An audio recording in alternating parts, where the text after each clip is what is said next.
Hey guys, what's up? Eddie Yahoo here with KissAnalog.com. Alright, so I've got a big mess here on the bench, a bunch of projects going on. I have a Kaiweets Power Supply all opened up. Got another one right here. So last video I kind of ran into the noise problem, and it's because of the Kaiweets.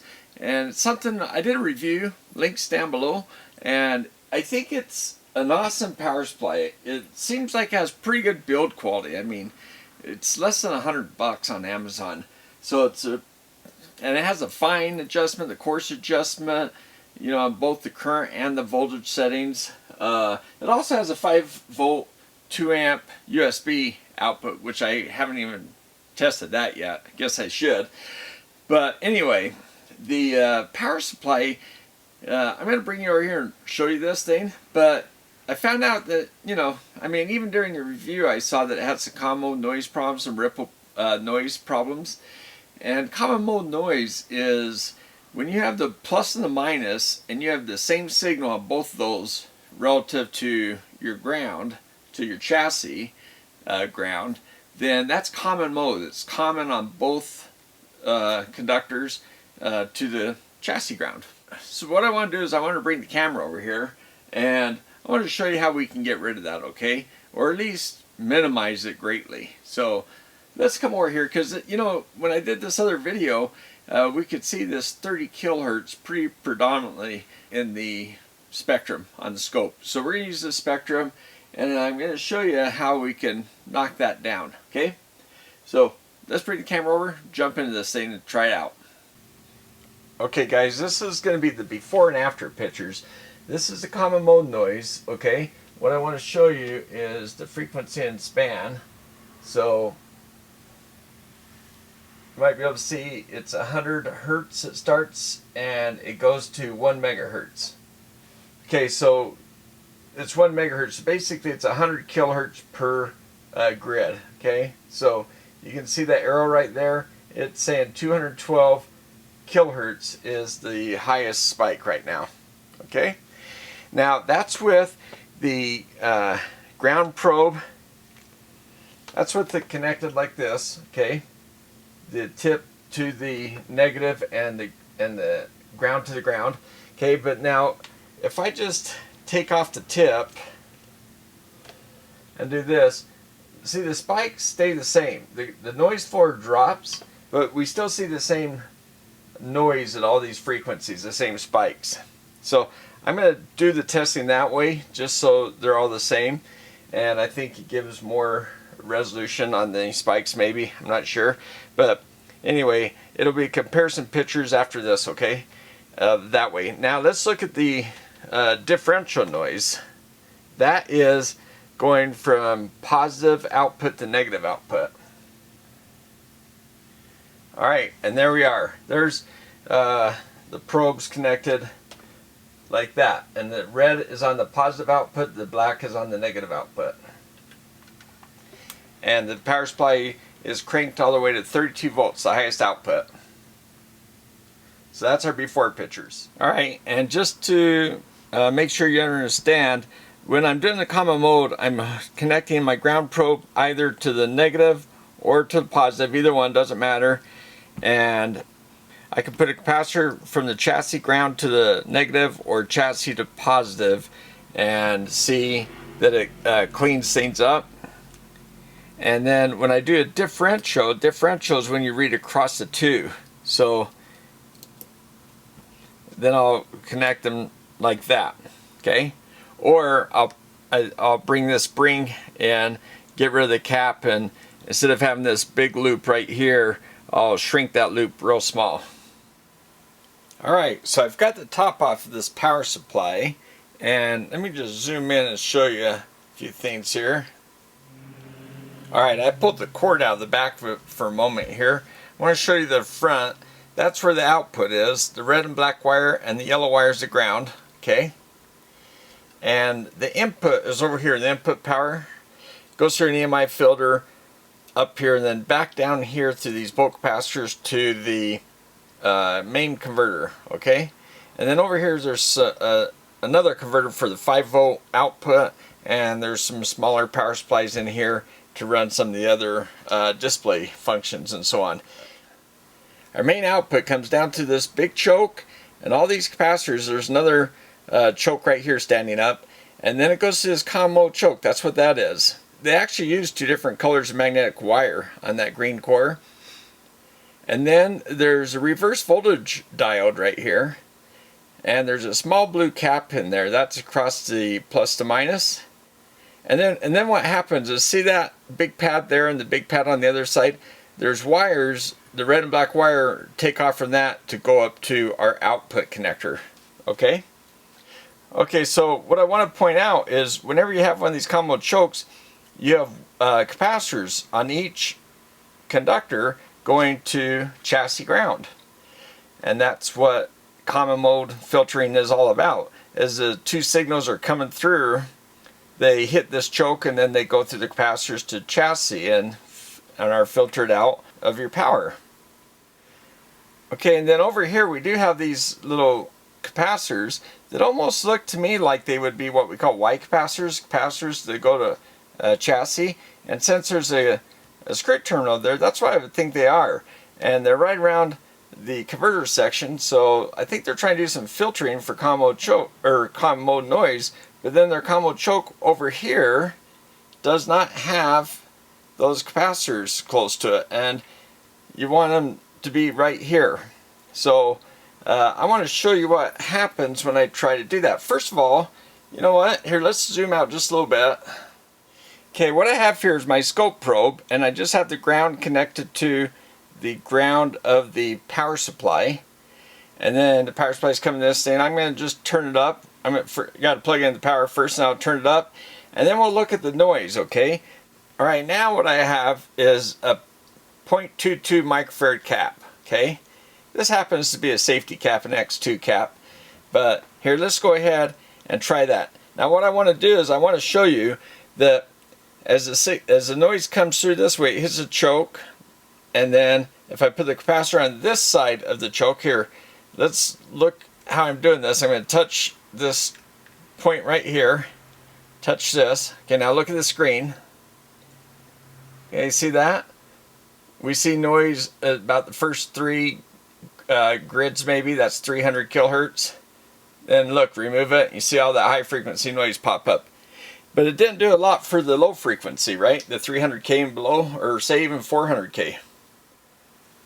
Alright, now what I want to do is I'm going to bend this pin so that I can reach over and touch that pad. And then I'm going to touch this guy. Okay, now look at the screen. Look at that. There's only a few spikes around 100 kilohertz and less, or right around there. So, pretty awesome. Now watch when I remove it. Okay? Alright, so I've got this Hioki set up and continuity. Now, if I touch this screw, if I come down here, see this cap right here, if I go to the lead to the right, look at that. Shorted there, and so is that one. So at least those two. I'm not sure if I can reach these other ones without touching something, but yeah, so at least these two are what we call Y caps. They're tied from some kind of signal to that chassis ground. Okay, here's the before. Now here's the common mode choke right here. It's between these four big pads right here, and then the output comes up. They should be twisted, these wires, but I think I'm just going to tie wrap it here and tie wrap it here to hold the wires together so the fields kind of track each other. And I'll solder a cap to that pad and this pad. And the closest ground I think I can find is these two little, where these two little blue guys go. And they go up to a trace that goes right along the edge of the card down there back to the input ground. Alright, so I've got a cap. I used two of them. Put one on this pad, one on this pad, and then I used a bus bar to tie them together so it's pretty stiff. And then I took another insulated bus bar up to the Y caps up there. So let's put it together and see how it works. And I wanted to show you, I zip tied these to keep the black and red, the power together so that the fields stay together. Alright, now look at that. that's the ground connection. So it looks like we've gotten rid of the common mode noise, or at least most of it, right? I mean, there's 80 dB, 100 dB, so I mean it's way down there. Then there's that 30 kilohertz spike. That's it's got to be the switching frequency of this power supply. But I mean, even that just barely gets up to minus 60. So it looks like we've done a good job cleaning up a lot of it. Alright, so now what I want to show you is the ripple. And the ripple looks very good. The common mode noise that was getting on our signal, I mean, that's what it looks like when you look at our signal now, okay? And I just want to show you that's full bandwidth, okay? So I don't have the 20 megahertz bandwidth limit on. You know, it is looking better, a lot better, and that common mode choke on the board, it just didn't have any Y capacitors to work with it. So yeah, it's a good idea to have a choke there, but you have to have capacitors, you know, to do something with the choke, because the choke will try to, you know, offer impedance to the noise coming out, but it'll push its way through if that's the only path it has. So you give a capacitor to give it another path, and you know, that's what we did here. So okay, now what we want to do is go between the plus and the minus lead, the differential. You know, that's voltage difference, right? The potential difference between two things. Now we want to see that and take a look at the noise on that. And, you know, because I'm sure there's a little bit there because of the noise we're seeing. So let's look at that. And although it's a lot of high frequency stuff, meaning it's kind of low energy, it's not going to take like big, large parts to clear up, I don't think. Now, what I like to do probably is, it's probably more than what I'm going to do in this video, but I would put some inductors in those leads and improve that filter like to a huge degree. But let's just come over here, and maybe we'll have to do that, but let's take a look. Alright, so what I've got here is the scope tip and the ground, and I'll just take a capacitor. I've tried several different capacitors and they all seem to work just as well. It's just low energy. Alright, here we go. I'm going to go ahead and touch it. Okay, that's with the capacitor, and that's without. Alright, 10 millivolts, that's without the capacitor, of course, and let's see, and with the capacitor. So you see some of those high peaky things, but a lot of that noise is gone. There it is without the capacitor. Okay, so what I'll do is take off this ground strap right here, this pigtail, big old loop right there, and replace with that little short thing right over that tip. And that's about, look how small that loop is. Alright, so I've got the little springy thing on, so we have a really short connection to the ground plug and our tip right there, so our probe won't pick up any noise. Okay, I've tried various capacitors, and let's go ahead and just try this. Okay, that's with, you can see the scope now, that's without the capacitor. Okay, now look, here's what I'm going to do. I'm going to put the capacitor on this tip so it touches in there, and then touch down on that ground right there. Okay, now that's with the capacitor. Alright guys, so I've got the white capacitors right here, one on the plus, one on the minus. The center comes up here to chassis ground, and then I have a 0.022 ceramic capacitor across the output right here, and then I've got the polypropylene right here, and that's, you can see the inductor right here, so that's before the choke. Okay, then I'm going to put a capacitor, I think I'm going to put it up by the terminals, so it'll be on the other side of the choke, right at the output. I think I'm going to use I'm going to put it by terminals because I can put a bigger capacitor. Okay. And yeah, I wish I had a bigger ceramic capacitor that was rated 50 volts or above, but yeah, that was about as big as ceramic I have right now. Okay, and now for the final modification, I put a big old 15 microfarad polypropylene right here at the input jacks, and kind of wrapped it up in this bundle here to keep it from moving around. Alright, so this is a picture, kind of a close-up of the ripple that I captured at the output using the little springy clip on the scope probe, but it is not it does not have the capacitor on the output yet, or the final modifications that I put the capacitors in the power supply. So what I did is I captured this, and you can see the actual ripple. This is the 30 something kilohertz ripple from the power supply. That's the switching of the power supply, and you see there's a chunk of ringing here, another ringing, another ring, another ring. So it looks like a turn on and off of two different transistors. There's you know, the upslope has two ringing, and the downslope has two ringing waveforms. Alright, put the cursors up. So you see that one cursor here, cursor two here, and that's one cycle, right? And then it repeats. So it's 31.65 kilohertz, okay? But now what I want to show you is the ringing here on each one of these waveforms looks like the same frequency. And if we just spread that out a little bit and then move the cursors to that and check out the frequency of that, that looks like almost 2 megahertz. And I think I saw that in the spectrum when we were looking at distortion. I saw some kind of a hump around 2 meg. Okay, now here's what I want to show you. Deep memory is cool on the scope because you can keep on zooming in. Now look at those. Now let me move. Look at that. It's almost, cursors are almost in the right spot.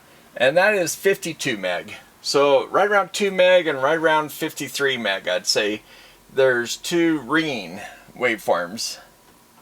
So you're going to get noise at 50 something meg and at 2 meg and at 30 something kilohertz. Now that noise, that ringing, is a transistor turning on and off sharp edges. They could have slowed down those edges a little bit, and that would have smoothed that off a little bit. I didn't want to go in and modify that part of your circuit. I'm just trying to do it with filtering. Okay, I caught another waveform with after all the changes. Now I did remember that last waveform I was showing you, I did actually have a 4700 puff on the probe tip. I had to put that back on again to capture this one, and it looks better, right? I mean, the actual ripple of the converter is less now. We're still at 10 millivolts. We still have these noise cycles, but the ringing looks a little different, right? I think what's happening is they're kind of getting pulled together, but it does look like it's changed.